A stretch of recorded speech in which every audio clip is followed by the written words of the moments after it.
next event, A New Gaze, Change at the Northeast of India. It's a great pleasure for me to introduce the panelists for the event. Our first panelist is Ms. Makepeace. She's an independent journalist and researcher with a special interest in the Northeast region. She has been the recipient of the Ladli Media Award for Gender Sensitivity in 2017. Next we have with us Ms. Ronnie Nido. She is a researcher from Arunachal Pradesh with a background in criminology and social work. She is currently working on a paper on the Gaon Buddhis of Arunachal Pradesh for Zuban. Our next guest is Mr. Huidrom Boicha Singh. Social welfare, inclusive policy making and governance are some of his research interests. He was a part of the research team under Save the Children organization to study the socio-economic conditions of the Rohingya refugees in Hyderabad. Our moderator for the event is Ms. Urvashi Butalia. She is a writer and publisher based in Delhi, co-founder of India's first feminist publishing house, Kali for Women. She now heads Zuban, an imprint of Kali. I request our panelists to begin the discussion and carry forward the session. Thank you. Before we start, I'd like to introduce our fourth panelist, Mary. Mary, if you can just introduce yourself a little bit, because Mary very kindly offered to step in. She is local to Kolkata when we feared that one of the panelists may not be here, and now we're lucky enough to have all four of them. So Mary, if you could just... Okay, thank you. I'm Mary from Mizoram. I'm working in the SIT Society as a research scholar, and I'm working on women's action on Mizoram nationalist movement. I'm still working on it through Urvashi. Thank you. So, welcome everyone. I wish there had been more people. This is a measure of how marginalized the Northeast is in people's imagination. That every time we do a panel on the Northeast, we don't see a large audience, which is actually, I think the audience is lost because there's so many interesting things happening there. The four young writers you see here are part of a group of 23 writers from the 8 northeastern states who were awarded a research grant that was made available and widely advertised in the Northeast, run by Zuban with assistance from a Japanese foundation.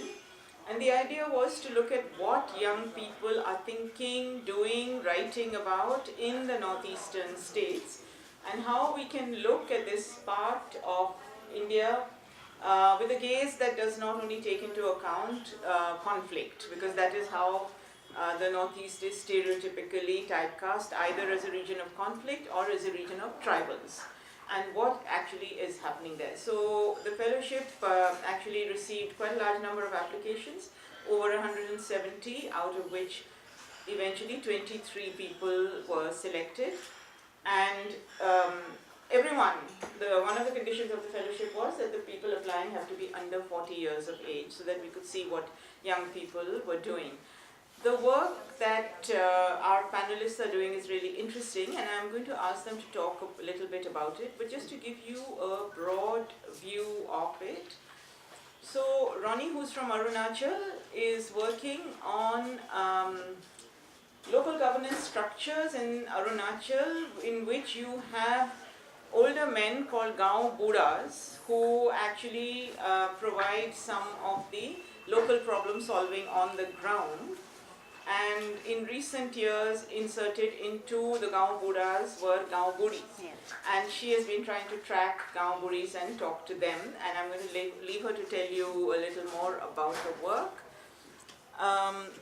And then Makepeace here is a journalist who's written widely for many journals, newspapers and others, and her work is on Manipur and insurgency in Manipur, and looking at the, within quotes, justice meted out, and how in certain regions, or Urvashi is working on women in the Mizo National Front, and how women participated in the struggle with the Mizo National Front, but what happened to them subsequent to the so-called ceasing of hostilities and subsequent to the arrival of peace. So what I'm going to do is to ask each of you to talk a little about your work, and also to talk about, how you perceive this whole thing of how the Northeast is perceived, and what your reaction to that kind of thing is. And here you are doing very different things, looking at really all sorts of areas in the Northeast, and so are the other scholars who were doing this, who are part of this project. So let me just start with you, Ronnie. And Thank you, Urvashi. So as Urvashi pointed out, I'm working on the Gaonburis of Arunachal Pradesh. Gaonburis, so my interest in studying the Gaonburis came about because having a criminology background, I was trained to look at the institutions of criminal justice system and all of these. But then in the communities of Arunachal Pradesh, where unlike outside the kinship relations, the societal relations are still very strong. In that context, if there is a conflict, who solves it? And these were the Gaonburas and Gaonburis. These are, in very simple words, they are the trusted old people of the village, right? A literal translation. And amongst all of these, a very typical person would be a male Gaonbura. But then within my community, I noticed that there were a few Gaonburis, and I thought that was very important to highlight how they manage that sort of conflict resolution within the community while maintaining all the relations that they themselves share in the community, right? And my study revolves around. I interviewed about 8 to 10 Gaonburis, but then for the paper, I've concentrated on about 4 Gaonburis and their life stories. And something else, you asked the second question about how Northeast perception and all of these. I think you very rightly pointed out that we've only used the lens of conflict and tribals in the Northeast. Perhaps my reaction to that would be, I think that's almost dehumanizing of the people of Northeast, because that lends the idea that we only revolve around 2 particular things, that takes away from the fact that we are humans who feel emotions just as well as anybody else, who have the same conflict of jealousy, of pettiness, or of love, of friendships. I think it takes away from all of those. And so so personally, I think that's one of the major motivation of why I wanted to write something along these lines, because I think Gaonburis, they stand for because they are not like the court system where you go and do it, tariq pe tariq, you go and have a setting and then go away. No, Gaonburis live within the community. Their house is second next door to the person that they're trying to solve the conflicts with, right? They're embedded in the relationship system that is in the community. And personally, I think that's why I really wanted to look at that figure and then have that sort of representation of the community that I come from, yeah? So thank you. Ronnie, let me add another question. So what, in your paper, one of the things that you describe is that the governance structures at the local level are almost entirely for many years dominated by men. Yes. And these are the Gaonburas, and one of the things they do is the uniform that they wear, which is a red coat, which gives them a recognition and an authority. Some stage they start bringing in women. Yeah. And that's quite late. Yeah, 93, yeah. 93, which is really quite recent. Yeah. Why do they start bringing in women? Yeah. And is it something that the women pushed for, or is it something that they recognize, or is it a political change that came in from outside? Can you talk a little about that? Sure. Well, there are two conflicting answers to it, perhaps, but they somewhere down the line they mingle as well. Around that time, there was also the Congress government of women empowerment and all of these women participation. And right around that time, Arunachal, because it had just entered sort of the mainland economy, or it had opened its economy. So there was sort of appeasement of the central government. That's why they say, let's bring in women to the society as well. However, that's not reflective of all the communities of Arunachal. That's only limited to, say, fewer districts which are close to the capital complex, the capital of Arunachal. But then if you ask the Gaonburas as to, but then at the same time, that sort of policy or that sort of decision did not face any retaliation back from the Gaonburas. So, and if you go on to ask that, to them it made sense that yes, a women taking care of women issues. It's so much, but then there's a clear distinction there. A women Ganguly handles women cases, Yeah, not the other others. bigger cases. And especially, I think I've written it in my paper as well. You could draw reference to how petty cases, heinous cases, and yeah, so pretty much women cases were almost in legal terminology, it's like the petty cases can be dealt by one judge, like a Gaunguri. But a heinous case, which might be of murder of another man or land, that required the presence of all the Gaungburas and the head Gaungbura. A Gaunguri cannot take independent decision on that. So yeah. That's interesting. Okay, we'll come back to that in a minute. Let's hear from Makepeace. So Makepeace, can you talk a little about your... Yeah, right.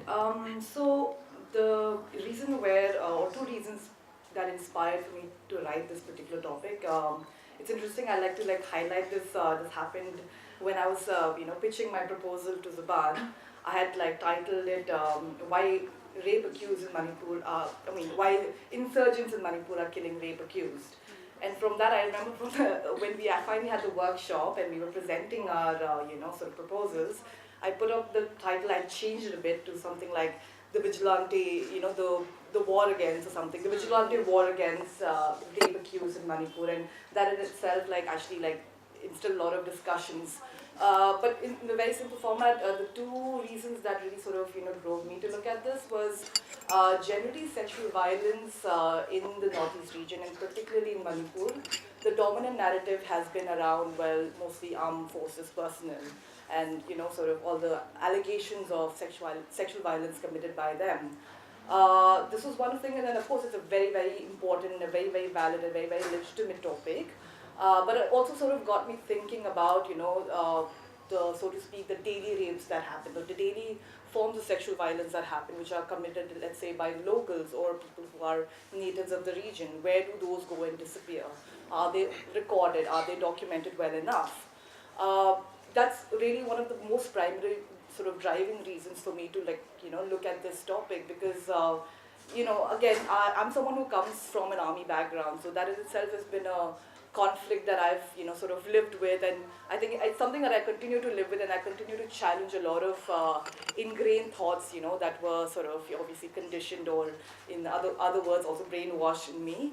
So a lot of going back to the Northeast has been rediscovering it, and rediscovering it through my own lens, and rediscovering it through my journalistic lens, which has really helped me informed in terms of looking into the research for this topic. Yeah, I think, again, one of the ways that this subject came to my attention was 2017, if I remember. There were two successive killings that happened, where insurgent groups had basically shot down two rape accused, and I think one of the rape accused was accused in a POXO case, a rape of a child, of an underage person. So this happened successively, and at the time that I was also actually working with Amnesty International, and Amnesty International put out a statement, since they do of course stand against any kind of sort of vigilante form of justice, and this essentially was because it already got me thinking that what kind of compelled them to take an act like this, because mostly what you may be sort of led to believe, and what all of us are led to believe, is that insurgent groups out there are protecting, or they stand to protect the indigenous culture, and sort of this idea of subnationalism and all of that stuff. So where do locals who've committed these or so to speak have been accused of committed these heinous crimes, where do they quite fit into this, So what stereotype, is there a stereotype that they are sort of affirming by doing this, or are they actually carrying out a form of justice, if you want to even keep it in quotes, which has been more effective than the Indian law or the Indian justice system has been? So that's really where I sort of began looking at this, and there have been across the decade intermittent killings that have happened. It's never been consistent enough for someone to drive into an investigation and sort of really look into the finer points. That's really happened one or two in a year, and then maybe it'll skip a few years, and again something else will happen. So it just seems so kind of there was definitely a pattern to it. I mean, these were, and also from my field work and all of that, I realized that these are also were rape accused who were most likely coming from a slightly poorer socio-economic margin. So I think that sense of similarity and commonalities across the nation where people on the poorer, sort of economic strata do tend to sort of, get incarcerated more easily. So I won't get too much into the findings, and I hope you guys will look forward to reading it when finally comes out in print. But yeah, I think that in this topic in itself really answers the second question to you, because I was working in Delhi media before I shifted to the Northeast, and this is something that I pitched as early as January 2018. And it wasn't something that they were really interested in.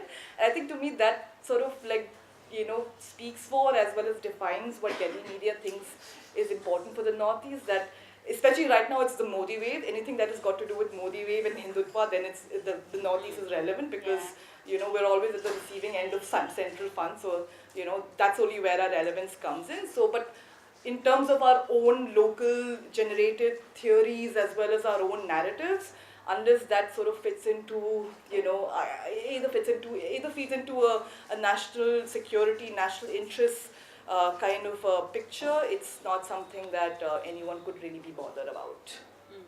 But for you, Makepeace, how easy or difficult was it? Precisely because you have been a Delhi, within quotes, Northeasterner, if you like. So going back into doing this quite difficult research, because you would need then to talk to families whose sons or whoever have been killed. Yeah. How do you actually enter that space? A lot of, it was funny because I'll tell you the people who were receptive to talk to me and the people who were not. And that also, I think, says a lot about, how certain narratives in Manipur are also controlled. The people who were very, let's say, keen to speak to me were family of the rape accused who were shot dead. I was, I think, the first media person to ever go and speak to them and ask them their side of the version. Whenever these, these incidents have happened, it's been reported. Reporters somehow, or either they have been denied or have not even so much as bothered to go and get a bite from the family of, both the victim as well as the accused. So the victim side were a little bit more apprehensive, but the accused side were definitely very, very sort of open to speaking to me. What I also found, and here's where it gets interesting, is the civil society and what they were open to, speaking about. So, I mean, one assumption was I landed up there, and obviously I have this whole air of Delhiness about me. And, everyone I went to speak to about this, they assumed that I came to speak about fake encounters. And that was like the first thing. And they had like the ready, rote learned almost script for that. But here I am asking about acts that are committed by insurgent groups that they would rather not even think about and quite publicly acknowledge. So, I mean, I will not take names, of course, but there were some very vocal, activists who've been, sort of really out there as far as speaking about fake encounters and, again, atrocities committed by external agents who are not as keen to talk about, so to speak, atrocities committed by, their own people, if you will. So in a sense, it's more legit to talk about, let's say, army violence than it is to talk about violence internal to the community. Yeah, and I was hoping to uncover some of these grey areas. I didn't go with that, I didn't go about sort of asking questions which were leading, saying, oh, they've done something wrong. I just wanted to ask about this form of justice that they have carried out and what do they think about that. But it wasn't exactly the most receptive, yeah. Boicha, your experience would be similar and different, I suppose, in the kind of issues that you're talking about. And how there is one kind of social acceptance, and yet how often underground groups also have laid down rules for transgenders and people on the margins. So would you like to speak a little? Yeah, my topic is on the practice of trans identity. As in general, we consider the whole idea of the whole movement of gender and sexuality is considered as a new social movement. But as we look at the South Asian context, particularly in the Manipur, there are lots of... Could you hold the mic closer to you? Yeah, if we look at the particularly in the Manipur, in the South Asian context, the practice of identity is mostly associated with the idea of religion, which is race, ethnicity, all come into play. So the how the practice of particularly looking at the particularly in the context of Manipur, at the other hand, there's a lot of social acceptance, like they are the part of the they are leading the film industry. They are part of the beauty industry. There will be a lot of beauty parlors shop open by run by the transgender community, transgender people, and and there's a practice of local shamans, like who are basically trans women. Not all the shamans are the trans women, but who are trans women who are shamans who officiate religious function, ritual functions, who will come to your house and predict you what's your fortune, and also there's a lot of social acceptance there. But on the other hand, there is a whole movement of the issue of inner line permit movement, or the idea of subnationalism in the context of Manipur has let down has laid down many norms and rules for the transgender community by underground, or by UG group, or the social activists. Like for example, how the social acceptance is. I will give some example. Like before the Nalsa adjustment, who recognized the transgender community as a third gender. Like in 2012, the state government under the Manipur State Legal Service Authority recognized Nupi Mandi. Nupi Mandi is the trans women in Manipur. Like they are entitled to get free legal entitlement. So all this whole acceptance movement happened. Then suddenly in 2016, after one incident of a trans woman wearing sari and dancing in a birthday event, the underground group banned them from wearing women's clothes, like mostly the trans men in the public places. But they're saying you can wear at the cultural practices, cultural festival, and so and so. So the whole idea of this inner line permit movement, idea of ethnicity, and how does the transgender community navigate to this movement? So basically, I'm looking into that research. So after that incident, the community has to negotiate. They are leading the movements. They are participating in the march, in the ILP movement, and again, some in the course of even Rohit Bimla case, they're distributing pamphlets to the streets, to the passerby, and also how the community has to come out and support, even if you don't like force nationalism was imposed on them. At a certain case, I think you might heard about the recent banning of book, or the recent burning of book by the transgender community, which was published recently by one author. It's called can I name? Yeah, it's by Nandini Krishnan. The book is called The Invisible Man. She's equating the trans man as Arjuna and Satyaka, the movement of the whole Hindu mythology, and the trans community as a part. They're saying, why are you equating with the Hindu mythology? Why are you misrepresenting our identity? And so they sort of ban and protest this movement. So in this whole, apart from gender and sexuality, how this intersectionality came into play. So basically, that's what I am looking. And regarding particularly looking at a Northeast context, or this transgender movement, I think it's particularly only in Manipur and Assam. It's only visibility is very high, but other states it's coming out, mostly in Arunachal, Mizoram and all. So sort of coming out, but the whole coming out movement is also, they are trying to form an alliance which is again oppose certain NGOs which have certain projects which have a certain relationship between certain donors, and also all this identity of the politics of NGO has to make them like they lose their job because of the certain project which is not acceptable by job. Then they can impose, like within the community also, they make the community apologize in the newspaper, like I'm associated with this group, I will not be dealing with that sort of kind of imposition within happening them. So basically, I'm looking into that aspect. So, who is it who makes the community apologize? Who pushes for that? To be honest, it's mostly the community leaders. Okay. And why the community leaders are doing that is the users group are threatening them. They will give a phone call, like why even they were beaten up, sort of beaten up in the public places and all.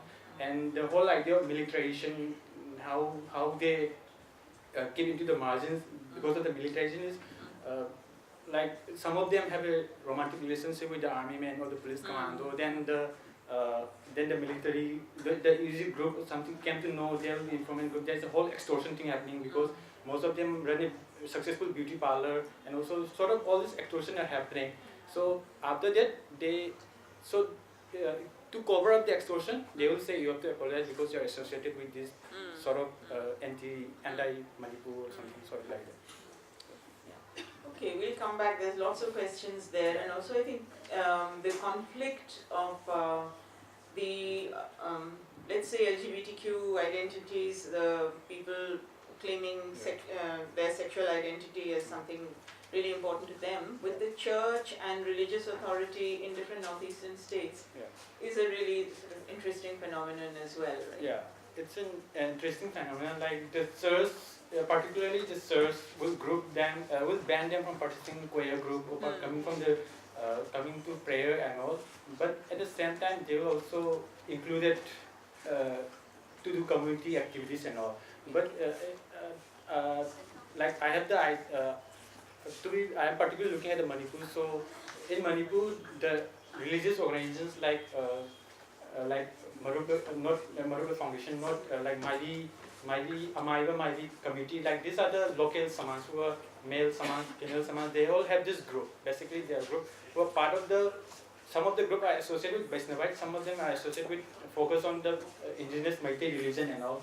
So all this sort of conflict also happening because of the group, and those trans women samans who are part of this group, they are sort of restricting their dressing style in the religious activity. Like suppose as a religious practice, a trans woman saman have to wear the female clothes. Now in 2016 also it's again the same thing happening of the because of the ILP movement.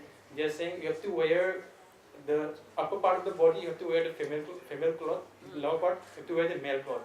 Sort of, and they are saying this idea of whole gender sexualities came from the foreign element, foreign ideas, and also why you are saying it has to represent the national, like you're both half men, half women. So kind of imposition happening. So how does the company navigate is the most important dilemma they are having. Okay, Mary, you can talk a little bit about your work, and if any of these issues that everyone has raised, if they resonate at all in your work, but also talk a little about the MNF and women's participation. Yeah, as I mentioned earlier, my work topic is women's action on Nido National Front movement.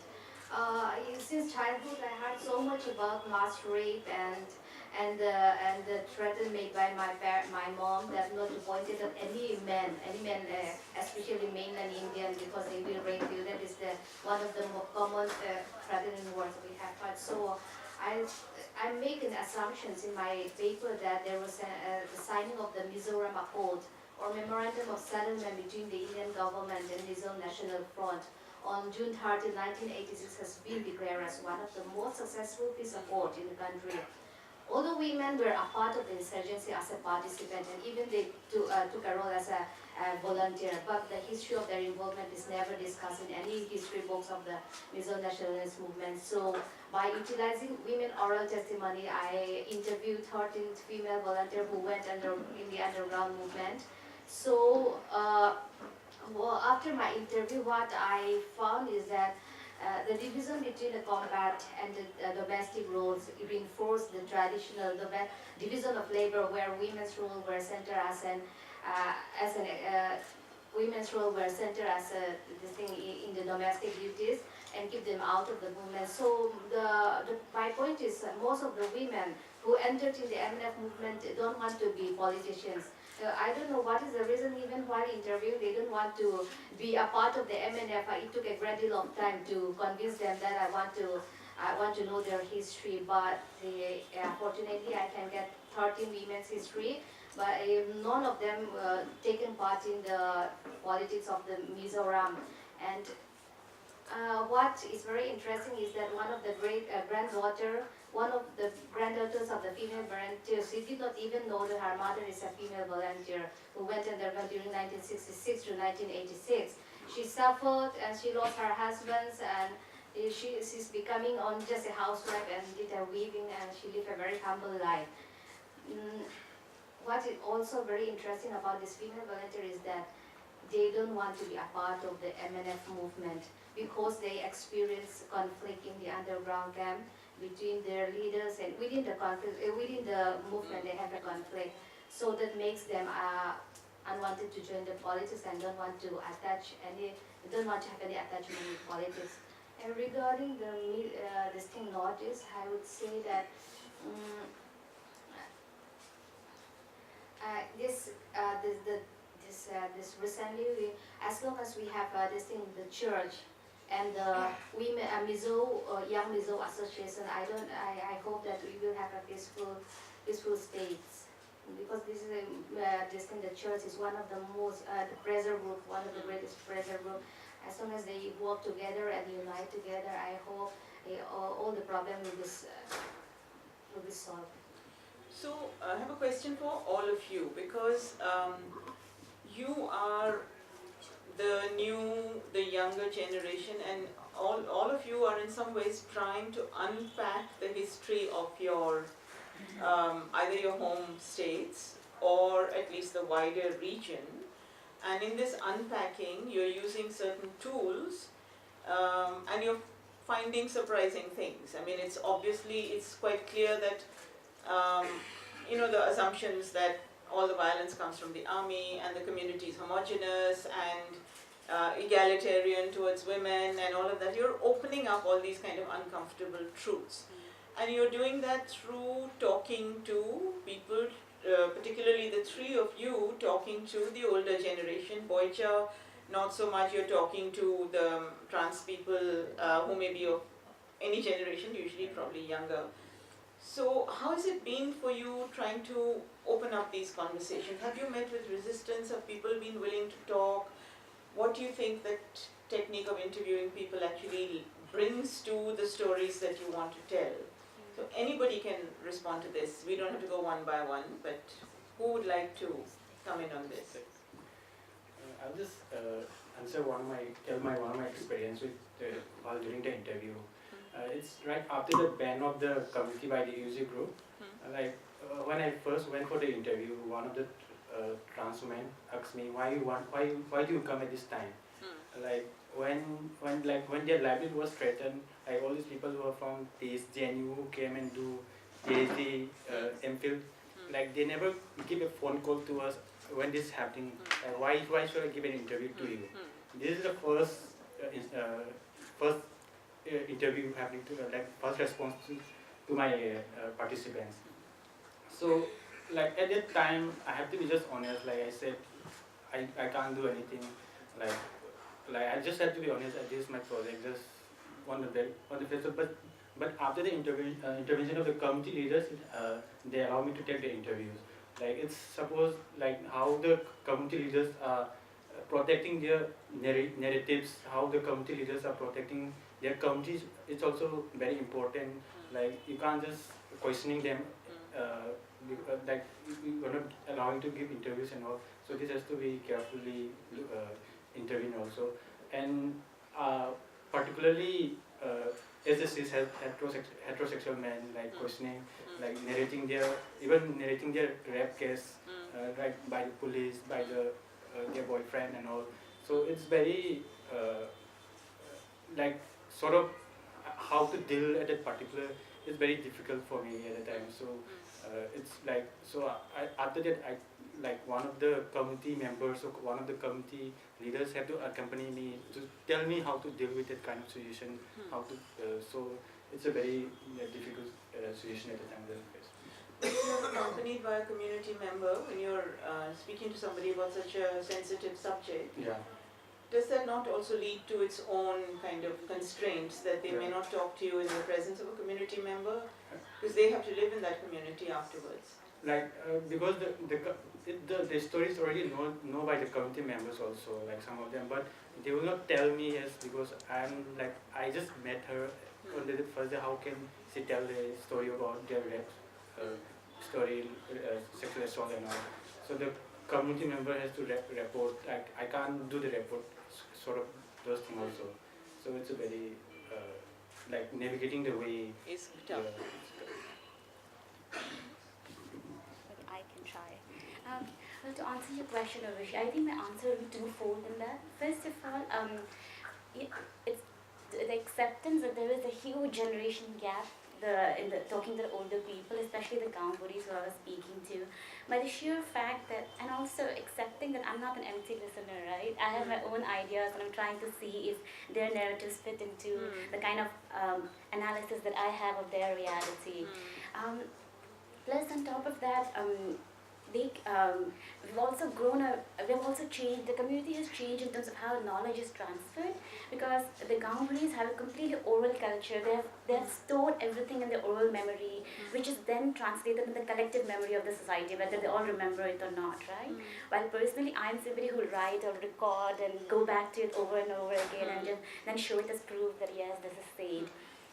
However, I've noticed that not just individual memory, even collective memories change over how many times the story is told over and over and over again, and so perhaps that's where the challenge came about in terms of talking beyond a generation gap, and also the very language has changed in which they speak, because they remember things in the poetic way of, it's really typical. I know most people just assign naughties as full of dialects, but we have a spoken language. The language changes, and the language, there is a poetic language of how you write poetry. There's a conversational language. There is a chants and the hymns that the shamans uses, which is completely different, right? And so when a Gambari remembers a particular incident, she likes to go back to those shamans. I have no clue what that is, and more importantly, I have nobody who can translate that for me. My parents don't, and the Gaubaris don't speak enough English or Hindi to translate it for me. So perhaps that's where it gets lost a little bit, And but that's also the beauty where all the unpacking of history remains, right? I think it's that gray area that we work in at the moment. So yeah.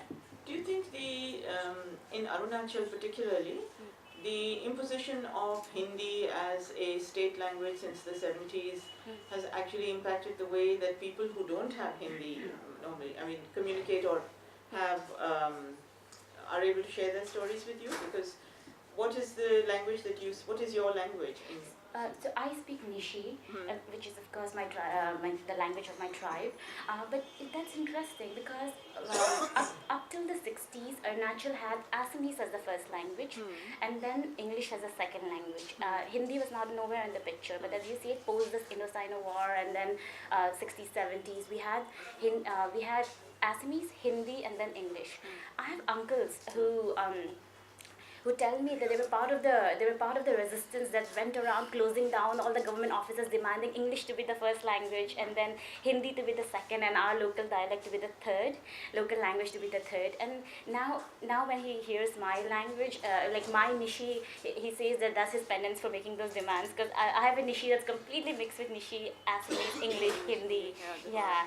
And also now in our everyday lexicon, there are words that have come in that have no correlation with the Nishi at all. Like, how do you say television in Nishi? There was no television back then, so you say TV, and then that has automatically entered, and now concepts that were never there before have come up, so yeah, that's definitely the case. And as far as Hindi goes, Hindi acts as a bridge language between all of Arunachal. We are about 20 major tribes, and we don't have a bridge language, so Hindi acts as that. So actually, I didn't really necessarily speak to an older generation for my piece of work, although there was an intention towards it. And in fact, the older generation that I would have spoken to, that I had reached out to, are again the same civil society activists, that I'd spoken about, right? Again, I guess this also says a lot about gatekeeping. So there wasn't really I wouldn't really say there was a generation gap so much to speak of, since, while I repeatedly tried to sort of, make attempts, and these are the people that, of course, were also the go-to folks for most media, people who land up in Manipur and who, sort of reach out to them for either fake encounters or sexual violence against women committed by, of course, armed forces personnel. So I kind of had a very different experience altogether, and to me, I think, while I initially did face that whole, block and wall, and as well as frustration, as to how I'm going to go about doing it, because these are the, the known actors and the known spokespeople and all of that, and people who would take me to meet the right folks. It also, I think it made me just sort of work harder towards finding other actors. And this also becomes like a learning lesson for all media people or other researchers as well, that there are a lot of underdog activists around there. There are a lot of underdog, people who are working on the ground and doing actually invaluable work. But just because there are certain people who sort of came to the forefront early on, they've sort of like, kind of, you could say, capitalized the space and, their work sort of gets subsumed under, very local coverage. So, and then these people happen to be like in their, I guess, as old as maybe early 40s. So I wouldn't say like a really a major generation gap. And I think that wasn't really like there was a challenge initially, but then later on, in fact, to me, I understood things a lot more from a contemporary point of view, rather something that's really age old in some sense, right? Not to say that's irrelevant though. Mary, do you want to add anything? No? Okay. Okay, so from what I'm hearing from all of you, I think it's really interesting to see the different kinds of work that you're doing. But for example, in Mary's work, one of the things that becomes clear is that the women are not necessarily pushing themselves into the Mizo-National Front at the time. And that once the political accord was signed, they kind of disappear from the horizon, and the men also don't make any attempt to bring women in necessarily. In your work and in your work, so in Ronnie's work, it's very interesting to me again that it's not the women who are pushing to take up positions of responsibility, but it is a fact that there are cases of women coming up that need resolving and the men feel unequal to resolving them, and some kind of push from the outside, from the politics that's bringing women in. But women take up that power reluctantly, but once they take it up, especially the uniform, seems to be something that gives them an identity and a kind of pride in that. And in both your work, Makepeace and Boicha's, the idea of the community and the strength of the community and how much power it holds in society, that comes out also very, very clearly in that you really, they are the ones who dictate how trans people should behave. They are the ones who put pressure on the families of victims and accused to whether to speak or not, because those people have to be in that community.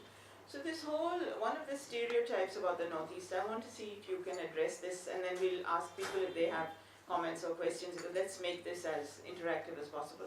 But do you want to address this thing of the Northeast is generally seen as being very progressive towards women, although the debates on urban local bodies and others have shown us that it's not the case. And how does the community retain such a hold? On what is the community's hold based? Is it based on religion? Is it based on some other forms of holding people together? Or does it come from existing local governance structures which are centered around communities? What is it that gives it such strength? Is this something that you've thought about, that you'd like to comment on? I will answer this one. The attitude of the state or the attitude of the society towards women, particularly I will say from the Manipur context, like the whole Makepeace movement or the whole women's movement, modern movement basically, is considered as there's no, some of the recent criticism of the women's movement is there's no feminist element in the movement. It's just a political movement. Like most of the criticism came from the new writing or the new form of new criticism by the new scholars. So even I think about it for the first time. So all this idea of women's movement towards the political movement, like the idea of nationalism or the self-determination movement, but I think it's unfair to make a certain idea of development or idea of certain setting, bring it to another setting, and make the differences, because the women are choose to do it, and this should be allowed. But at the same time, how they are able to, how the space was given because of their certain contribution. If they are not contributing, the space will be shut down. Like because of the certain kind of, most of the women's organizations, like most of the advisors will be some men who are like from the another civil society organizations, and they will tell you when to do the march, when to do the protest, when to do go for environment and all. Yeah. So this is a very difficult space than how the women to be navigate, and most of the participants in the women's movement are very old. I would say like the younger generations have a different idea of women, and so there's a difference between the women's movement also in Manipur. Interesting. Yeah, so I don't know how to look with these two kind of sort of differences in the movement. So it will be interesting to Ronnie, do you want to Yes, for me, I would say that, as I told earlier, as long as we all know that as long as we convince the church to empower women, I think this will be very difficult to tackle this problem. The thing is that the church itself reinforce traditional culture as well as patriarchal this thing, women's domestic duties and all. It's quite difficult for the measles. As long as we convince the church and the people to empower women inside the church itself, then there is no expectation for women. Even the same women who had who became a female theologian, who had a degree in theological studies, also deny ordination till today. Interesting. Reflecting on the answers of my fellow panelists and adding my 2 cents to it, to answer your first question, Urvashi, they compare Northeast as a progressive society, but only in comparison to the non-progressives, like at least what they call the non-progressive, right? And I think that's a very silotic way of looking to some extent, because that's almost like saying that just because everybody else is scoring 0, it's okay for you to score 33 and then be the best, like because as I believe, as long as, because any time you ask about any particular community in Northeast, they'll be like, oh, this is a patriarchal tribal society. So as long as you use those words, that means there is to some extent a subjugation of women in that society. So I particularly think as long as we use words like patriarchal, patrilocal society to define as our tribal society, we must also address that to some extent we must work towards women equality in the society, right? We might be better off than some others, but that doesn't mean that we have no work to do, that we can sit back and be like most amazing people on the earth. Can't do that, The fact that all of us are studying this issue is a huge testament to that problems exist and we must reflect on it, And secondly, in terms of you asked about the institution, I know Mary commented on it and Boicha commented on it as well. I think for unlike Mizoram and Nagaland, Arunachal does not have a very strong church influence. So I personally, I think if there's an institution that can be used to locate a naturally experience, it would be kinship to some extent, because our kinship system determine our lived experiences. My entire life experience revolves around my kinship, right? I'm the 13th generation Nido. I know that. I have a 14th generation cousin and 12th generation uncle. I'm aware of that. Our politics revolves around our clans, our kinship. So perhaps that would be a good angle to look at it in terms of Arunachal, right? Yeah. So you're just reaffirming also, of course, the thing that you can't lump the entire Northeastern because it's so diverse and so different. Makepeace, you want to add? I think, adding to what Ronnie's already said is, the other factor that really works against a lot of Northeastern societies is, again, I think the aspect of militarization does sort of come in here. Religion as well, but I think because over decades there's been so much infighting, there was so much conflict, and there's been a lot of defending of our own culture and our own rights and our own identity. Somewhere in that process, we've kind of stagnated there. We've not been allowed to quite evolve and breathe that in our own space, and we're still basically still there. We're still at a point of assertion where we're not able to quite allow our society also to evolve and to sort of go to the next level, which is where you sort of come across these notions from a lot of the Nagas, right? Especially the male, the apex body leaders, where they feel that no, our women do not require reservation; they can stand for elections freely, except that no one's going to vote for a woman at an urban body level or even at an MLA level.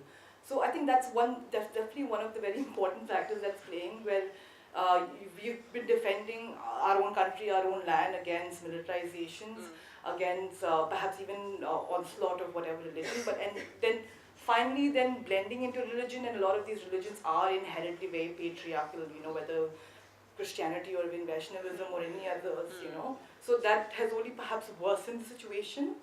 So, and I do feel that as long as we sort of kind of count on, this is where I think Ronnie's comparison with, again, problematic societies or lesser, more violent societies comes in, as long as we compare ourselves to like other Indian societies, as well as, we're resting all our faith or direction of progressiveness towards church or some of these other, entities, we would sort of remain in the same place. Okay, great, thank you. Do you have any questions or comments that anyone would like to ask? It'd be nice to make this a dialogue rather than, I think we'll have to get the mic. I think I can be audible to you, right? Yes. Without the microphone, Yeah. so that's fine. The reason why I'm here is that 13 years back in college, Mary might be knowing this, most of my friends from the northeast in Calcutta stay in this place called Bikram Gaur, just beyond Vijaygarh, walking distance from the Jadavpur University. And my friends from college, I was in college then, and we got together and we did this street play against probably then a unique protest play of its kind against the classification of the entire community as well as anyone living north of the Bagdogra airport as Chinky. It was called Chinks in your hour. And we've been very lucky that we've grown up reading, thankfully, a newspaper which was the only one, I think it's still the only one in the country, which has an entire dedicated page exclusively for the Northeast and Northeastern issues. That's a Statesman here, which was started then by Sanjay Hazarika, then carried on by J.B. Lama, and now it's articles by Patricia Mokum, etc. The thing is, what I've realized from your discussions is, and what I've realized from the overall knowledge around my fellow citizens in Kolkata is the lack of knowledge also has a lot to do with the kind of information that has been disseminated from the states itself. If I take the largest book fair in the country, the Kolkata Book Fair, for example, we have only 2 states officially participating in the Kolkata Book Fair from the Northeast. Tripura, because we share the same language, Bangla, and it's mainly Bangla rather than Kokboro or the other languages, and the Directorate of Research of Arunachal Pradesh. Thankfully, because of which we know, I know my differences between a Nishin and a Nido Mishmi. And we've had some amazing anthropological work right from the NEFA days when Verio Elwin did his pioneering work, as well as the Bengali anthropologists who are now working there with the Directorate of Research, not just in and around Tawang, in the Lower Subansiri Basin and elsewhere. So my question is, do you think, when you look at the mainstream media, when you look at the Hindi heartland or the urban centers in India, do you think there is a lack of dissemination of information from the Northeast itself? It's more of people based in the urban centers originally from the Northeast writing about the Northeast, rather than actually information disseminating from the Northeast itself? Okay, we will take one more question. And we want to ask. So you had posed a question about whether women in the Northeast, whether there's a patriarchal society in the Northeast, and my answer to that would be yes. Because firstly, I just like to draw your attention to the recent law that's trying to be passed in Nagaland. So what they are trying to propose is that if a Naga woman gets married to an outsider, that is a mainland Indian, that person would lose her tribal status. So just the fact that such a law is being passed just reflects on the fact that they consider women as a second gender, as opposed to them being equals. So within closed doors, when you say within a family or within a household environment, maybe women are treated better in the Northeast as opposed to any other state around India. But when it comes to inheritance laws, when it comes to representation, we do not have women MLAs in Arunachal. I don't think there's any women MLA in Nagaland. So there are two things that gives power to a person: your right to own property and your right to represent the people of your community. Both of which are very non-existent in most of the Northeast, and I think there's a lot of information asymmetry when it comes to people just assuming that, oh yeah, women are treated well in the Northeast, right? It's a matriarchal society, right? That's not the answer. Maybe in Meghalaya, because property is inherited by women, and women are the people who go and earn the daily bread, but to a large extent, I don't have a lot of academic knowledge about it, but as far as what I see and what I've known, there's a lot that can be done to empower women in the Northeast as well. That's my 2 cents. They're trying to do the same thing in Meghalaya as well, despite it being a matrilineal society. Okay. Wow, So it's kind of a wave across the region right now. So yeah, just continuing to that, I think when we talk about Northeast being progressive when it comes to women's rights and all of that, the first thing that we come across is we take an example of Meghalaya, because like my friend said, because they have they have a right to own property, but that alone doesn't give them, because I've been to Meghalaya so many times, and if you actually talk to the locals, they say like women cannot smoke outside freely, women cannot sit and drink with men, and that's just because you have the right. It doesn't mean that you have, it's progressive. You also need that freedom to be able to exercise that right? And again, while you see in Nagaland, I'm a Naga, right? So when you see Nagaland, you have the freedom. Again, it's very opposite. But you have the freedom to access. You have the freedom to access like social anything, just your social life. But then you don't have the rights. Yeah. So there is like different, it's very like when you talk about Northeast, you just cannot, this conversation cannot be done without, big clubbing all the Northeast together. It is very diverse. Within Nagaland, there are like, we have 16 major tribes, and within that we have sub-tribes, we have different dialects, we have different cuisine, different everything, different, laws that governs us. So it's very, I feel like it's unfair to club Northeast together and have a conversation, to have a conversation as nuanced, as it should be, right? And secondly, my question to Mr. Boicha, right? Yeah. So I'm very new to this because like we don't talk about talk about LGBTQI rights in our states, as you know, like whether it's Mizoram or Nagaland, or I'm not sure about Arunachal and other states, but mainly because we're Christian states, right? So like I wonder recently when Section 377, the judgment happened, the whole celebration took place in Meghalaya, and the churches in the Northeast, like whether it was Nagaland or Meghalaya, they were going mad basically, like because to Can see you that. compress your question? There's other people wanting to ask. So Yeah, so I want to ask you this question, that like what can, like as a community, like what is the next step, like into, it's a sort of way like still through to get into church, and what is your next step towards getting church into with the community, or like with getting the community with the church so that they can come together and we can progress ahead together. Okay, so there's more questions, but why don't you respond, and then we'll take one from the back, and then we take you. Is there anyone else? 3. So 1, 2, 3. Can you pass the mic back to that lady, and why don't you respond to the ones that have been raised? Like particularly after the Section 377 passed, before it happens, like the committee start orientation program with the church, particularly with the Presbyterian Church of India, PCI.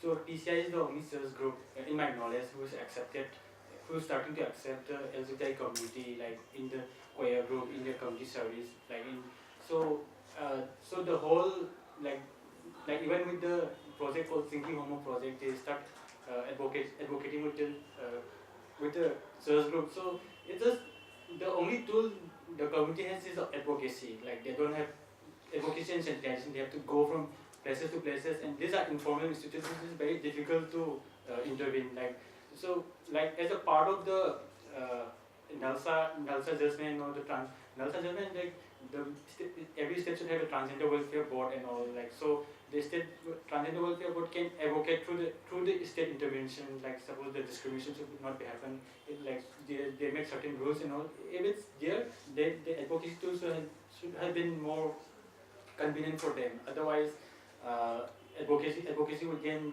is very difficult. Like that's what the community are telling. Like they are banned. Suppose in Manipur, like from the hill areas, like where there is a mainly Christian population, they will come to Infant Valley.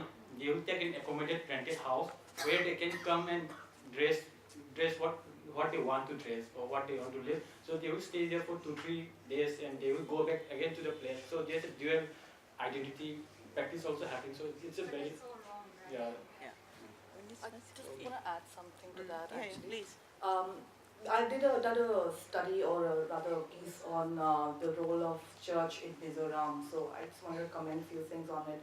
So what I was also saying about like our society is not having a chance or the space to evolve, that also speaks for the entities, right? So even though a place like Mizoram is one of the first few states where Christianity and missionaries really successfully penetrated a whole new religion and therefore a new society, you know, while the Christian movement globally might have moved quite a bit, it's remained fairly stagnant and static in a place like Mizoram. So even now they do advocate acceptance, but it's a very conditional form of acceptance, wherein you should not be fabulous, you should not dress with any furs or things like that, you know. There are also gay camps that gay curing camps that they're sent to. They may not have been like, you know, put through some electrotherapy sort of a thing, but then they are like being constantly, you know, sort of guilted into what is their natural inclination as being tempted towards sin. So it's also again really, really incumbent on these entities to change. And I again keep sort of holding the youth as responsible to them. And again, I think, in fact, the youth have to have that exposure from outside, but still obviously have a very great stake back home. And to me, that also sort of answers a little bit of your question. I think the problem with the Northeast has not really necessarily just been dissemination of information, it's been the plurality of voices. There are also a lot of communities like the Bengali communities and a certain, the Assamese caste communities who've had a certain hegemony over how communities are represented in this region. So I think now over the last like few decades or maybe a little lesser than that, we've had more researchers, we've had more journalists, we've had more you know, fiction writers also writing about our own communities or writing even across the region, because surely there is a certain common thread that's running across, although we are very diverse and different. So I think it's a plurality of voices that's more important, especially younger voices, not just the older ones. Just the last few comments, right? I know your points certainly don't need any refuting from us specifically, you know, because yes, those are the lived experience. However, perhaps I just wanted to point out that while we are as diverse as we are possibly are, look at all of us, yeah, we are as diverse as individuals. Yeah, sorry, by association, Northeastern by association. Yeah, but here's the deal. However, the term Northeast is also a term of solidarity amongst all of us, you know. As we say, there's a common thread, and there's a reason why we say Northeast, all of us are here, because we feel that attachment. Maybe perhaps it's a race, perhaps it's a lived experience of how we have always been clubbed together, isolated together, but it's in those moments that our relationships have formed, you know, the dynamics have formed. So perhaps, you know, that viewpoint could also be welcome. Although back home we're fighting. Yeah, back home we're fighting, but then outside you're like, oh, hi. So perhaps, yeah, I do need to say on that. And the first question about dissemination of knowledge, I think Makepeace really said it out there. Perhaps I would also go on to say that, because I don't look at the British anthropologists writing in a very good light, I'm sorry. So perhaps I will also go on to say this, that I am the second generation of Arunachal who's ever been to school, like formal education. So that means my access to knowledge production is also so limited and so nascent. So the very fact that despite being all of these, we are right here, and you know, a structure like this has existed where all four of us can speak our voices. Perhaps that's the good, you know, the good spark that's needed. We just need to, like, you know, fan it into a flame now, perhaps. So yeah, I hope that answers. Yeah. Great. Mary, did you want to add anything, or should we take a next round? Next round? Okay. I want to thank all of you for an extremely amazing session. I've learned so much sitting here, and I've been also deeply moved by the commitment that I've seen to scholarship and to understanding and moving processes. I have lots of questions, but I'll ask only one of them, but that has to be a three-part question. I wanted to know, I mean, I got a sense explicitly or implicitly from all of you that the nature of the women's movement is changing. Some of you said explicitly it's shifting, some of you said that it's changing, implied it. So I've been trying to think, I mean, your mother's and elder sister's generation would have been the one that have begun to be impacted by the AFSPA, etc., right? So they've experienced things which a large part of the country have not experienced, like except for English medium. So what was the temper of the women's movement in your mother's times or in your sister's times, elder sister's times? And what are the shifts that are taking place now in your contemporary lives in the women's movement? That's one. Related is the question that, yes, obviously there are very, very big, there are differences, there are bound to be differences amongst all the different states and tribes, but do you have a sense of the Northeast women's movement, as you were saying? Yeah. Right? And three is that, do you relate to the Indian women's movement in any way? What is your sense of your association, or what are your, what do you wish could have happened, or what are the critiques of what has not happened? I mean, what is this interface between the Indian women's movement and the Northeast women's movement? Can you pass the mic down? Here.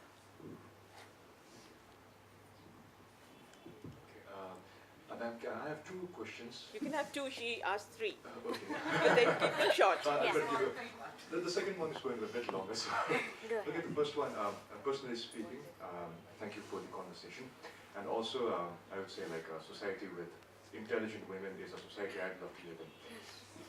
Thank you. And you have intelligent women in every society. I think,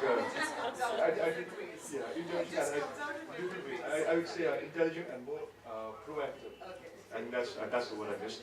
But now I just want to put the question forward to especially Mr. Huidrom, and then the panelists can join in, concerning the nature of how conflict and human and socio-psychology can work together. Is there any change? And as an example, to explain the change in the narratives of like the masculine attitude, we have been talking about women. It's there. The society is, I think, much more progressive in South Asia.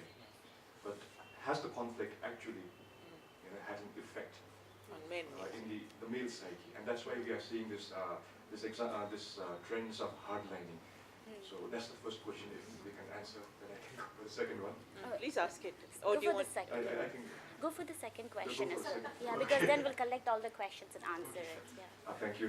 And the second one is, if we see the relation between what is mainland India and so-called Northeast India, it exists in in binaries reflected by very hard language, conflict, or insurgency or militancy, or let's say, anti-Hindi, or in one way, or maybe the anti-Arya attitude that exists, though we as millennials and Generation Z are bringing certain changes in that stereotypical attitude. But there has been a change, even we can say not a change, sorry, but a persistence in trying to maintain the notion of the other. Talking about the Northeastern mindset, this is very visible in, let's say, fashion, where if you look at a substantial population of the Northeastern millennials, we are more influenced, by Western, and now specifically K-pop and Japanese and anime, rather than the mainland India. So my next question is, has the process, the system of stereotyping and forcing the otherization, let's say, pushed the Northeastern mindset into the concept of a greater Asia, a more physically, racially Asian concept, rather than connecting with the notion of being an Indian? So these are my two questions. So now you have to pass the mic back to that lady at the back. That's the last question. Thank you for your conversation. It's been a pleasure listening to you. My question is to Boicha and Makepeace. Boicha, you mentioned this particular book about trans men and the criticism that it's receiving from people in Manipur, right? I don't want to name the book and give it a platform. Makepeace, I follow you on Twitter, and I know that you criticize very rightly and very sharply much of the reporting people like me produce on the Northeast. By me, I mean I haven't actually reported on the Northeast, but privileged communities from mainland India. So, and this criticism is very important, I think. I mean, certainly added to my education. But has it changed anything in real terms? I saw this particular author of this book invited to a major lit fest recently, and I still see mainland reporters, privileged communities, big urban centers, Delhi and Bombay, reporting on northeastern issues. So do you see more people, say, more editors giving assignments to people like you, people from the region, more organic, authentic voices? Okay, great, thank you. No other questions, right? So who's going to go first? I think Boicha should. Mary is not so. Mary, come. I don't have any questions to answer. You don't have any questions to answer? Okay. I'm the lost in the bin of questions. But I just want to add one thing about here you problem are. of the customer. Could you talk about the women's movement which is changing and the I will talk about it. What is the changes I can find from my research is that women movement of my mother age, while they focusing on cleanliness and domestic household burden down, they focus on representations of women in the local politics and state politics. I think that was a difference I have found from women's movement. And I just want to add about the problem of the customary law. Since the notice we are under the 6th schedule to the constitutions of India, especially the Mizo was stand under Article 371G of the constitution, that states that no act of union parliament concerning the religious and social practice and administration of justice concerning the Mizo customary law should apply to it unless the state legislative assembly approve it. So this decision resulted in strengthening the customary law, which degraded the status of women in some ways. Even though I have been here for the past 10 years here in Kolkata, I have experienced a lot of women, especially daughter-in-law like me. We have so much of difference. They have, I feel that they have so much. They are more empowered than the women we have back in Mizoram. This time and again we see that even though the customary law disempower the customary law still remain the basic of law in our states. Unless and until the customary law remain unchanged, then I think the women, it will be hard to get a better status for the women in terms of property rights, inheritance, and even married the non-tribal mainland India. It's kind of what you call devastating for women. Answering to the question of the nature of change in the women movement, I happened to ask this question to one of the Makepeace leader, and she answered it. She answered it very distinct. It's a very I don't know how to describe it. She answered that because of the state intervention. Now before the state intervention, like all this self-help group were part of the previous distribution scheme. Then some NGO who were giving some loan to them. So they are saying that younger generation women are keeping busy by the state. So they are not giving they are not making it free to encounter the state. So they are actually instituting to the state, and they're using as a state mechanism to address the social issue. That's what she answered. I think it might answer your question. And coming to the question of this masculine attitude in the conflict-prone region, the militarization happened because of the militarization. There are lots of incidents where the trans women were beaten because of the wearing nail polish or the certain dress code. So the attitude is not changing actually. Most of the relationship they enter with the trans men and the other heterosexual men or within the communities based on the transactions, like they have to keep certain money, certain certain money, certain have to buy some gifts and all. That's how the transaction happens in this term. But when it comes to the conflict, when there's a conflict, when there's a conflict, but it can be looked into two different ways. Who is the first responder in conflict in Manipur? It's a woman. Like when suppose there's an army raid happening, women will be the first one to come, go out from the home and intervene. On the other hand, so they are all this idea of Mayapavi movement started from protecting men and child from the army or for the strangers. So this masculinity ideas, they're hidden and they operated from the very hidden background. That's what I would say in my observation. They will not come and confront. Most of the rally or most of the protest will all led by the women. No men will be there. If you look, some of them will be there, but all this who confront this is women. Or who confront any anti-social activities is women. Who confront the underground group is women. So this whole notions of masculinity, I think it's not changing. But at the same time, at the home or at the hand, they will exercise their agency towards women to silence them and all. And about the clubbing of notice and influence of K-pop or certain culture from the Asian, I think in my observation it's a very influence is not what I've seen is most of the youth in if you look at the 1990s and all 90s and all, most of the youths were involved in drug using and all. Now they are more focusing on let's say Korean pop or Korean series. It's becoming that's a new drug. That's a not actually new drug. Actually it's a they're investing towards they're producing in the acting in the album or certain fashion styling agency. They're working on their own. So I don't think it's a I don't Can see. I answer that part of the question, please? What? Can I answer that part of the question? Yeah. But I think mostly it's not because of that, but it's the lack of representation that you see on the television. Can't hear. Could you use the mic? We have to also, I'm sorry, we have to close.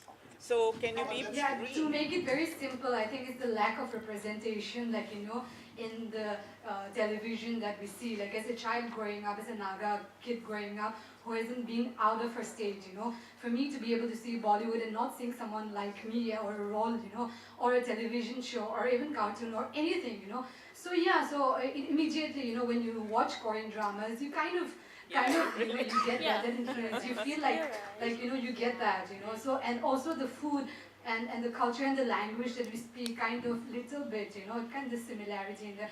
I think it has nothing to do with Looking east. Yeah. I think it's Right. just that the Seeing there is yourself out there. immediate connection that you find with, and also the lack of representation in the media with people like me. So yeah. So can we take quickly the two of you and then we'll have to I close? spotted one Yeah, example. I think all of us are familiar with the boxer Sarita when she was in the Korea. When she was people are burning Korean dicks as a protest, Korean drama and all in Manipur as a protest stance against the Korea. So it's you don't see actually towards the Asian culture and all. It's the reason identity came to first. That's all. Okay, Makepeace, Ronnie, quick responses. Wait, who am I answering first? Sure, I'll start with. There has been quite a sea change, I would say, and I would really attribute it to, I have to really cut down the answer, but attribute it to social media. I said this very recently in one of my pitches that this is, in this time, especially with the way mainstream media is, it's never been a better time for a person from a marginalized category to be a journalist, because we are being given, we are ceding space to, we are being ceded space rather to write our own stories and to report in our own communities and regions and all of that. This was not the case about 10 years back when I was actually in Delhi, where I would be called by several media friends for a bite whenever they needed a quote-unquote Northeast perspective, after a point at which it got really frustrating, extremely repetitive, right? So there's definitely been a sea change. Quickly to answer ma'am's questions actually about whether, the one that really spoke to me is about the feminist movement in the mainland, right? I think this criticism has been very fair, where I've often not been able to quite identify with the struggles of a lot of the way that these struggles have been portrayed in narratives of the Indian feminist movement, because it seemed to come again a lot from the upper caste Brahmin women sort of experiences and lived experiences, which I really couldn't immediately connect with, apart from the universal women's sort of disenfranchisement and being dispossessed in some way or the other. However, though, I would say I found a lot of resonance in a lot of Dalit women's stories, as well as in their own sort of accounts of things, both on social media and as they are being given a lot more space both in literature and even digital media now. I think there is a lot more resonance with them, and I think certain societies from the Northeast, not all again, because we do have more empowered societies who are almost as good as mainstream, I would say. To your question, sorry, can you repeat your question again? He was asking how, in terms of the conflict response to the male psyche, and more importantly, he was asking about the coherence Indian. I think that's greatly answered. Okay, I think then that's sort of covered, yeah. Okay. Yeah, final closing points. Yeah, I think most of the questions have been answered by everybody else, right? Perhaps I only will dip into the question about the nature of the Indian women's movement in terms of our mother and sisters experiencing, and then our lived experiences, and the second question about any women movement and Indian women movement, right? Perhaps I think the greatest example of women's movement of our mother's generation was maybe the mothers of Manipur in terms of Indian army rapers, right? I think that's the most stark evidence out there is. However, if you look back at that's a woman using her greatest strength, but in most desperation, right? But in these days, that were to happen, there will be 20 other women organizations giving out the statements of solidarity. There will be a hashtag that follows. There will be a social media campaign that goes on. Perhaps our access to tools of advocacy has changed, and then that changes my contemporary experience right now, because I know that there's a bigger support group, and so what our mothers did, like the price they paid, perhaps we're reaping the benefit of that, and we have a bigger support in terms of what we want to say, and there's bigger understanding, so that lived experience changes, because I can openly talk about queer, like LGBTQ. My mother doesn't know what LGBTQ stands for, and yet, her I'm sure the sacrifices she made has enabled all of us to have a discussion now, right? So yeah, I think that's where it changes a little bit, because across any, we have Northeast, we have solidarity. In terms of the this Indian women, where it lacks, right? Perhaps when the bigger Indian community is up for debating race, talking about race as openly as possible, I think that's when any women movement will finally gather the steam it requires, because we shy away from talking about race while it's so evident that we are judged on our racial identity, So perhaps that's where I think we really lack. We're still fighting caste so badly that race has taken a back seat, and I think just by the sheer fact that we are gentle in talking and we have smaller in number, perhaps that's where I see the gap in the movement between the two spaces. And I'm so sorry, but I couldn't catch your third question. So does it only talk? Yeah, okay. Do you have a sense of an identity of the Northeast women's movement? You can say yes. Okay, thank you. Yeah. Okay, gentle in whatever speaking, but power packed. Yeah. Thank you very much, Mary, Boicha, Makepeace, Ronnie. I mean, if this is what you get from 4 of these young people, you can well understand what will happen when you read all the stuff they've written. Please read our papers. So please read their papers. Thank you very much, all of you. Oh, thank you. It's been a great audience. Yeah. We would like to thank the panelists for the amazing discussion. Thank you everyone for being such a lovely audience. We'd like to thank all the eminent invitees, our sponsors and partners, without whose unprecedented support this event would not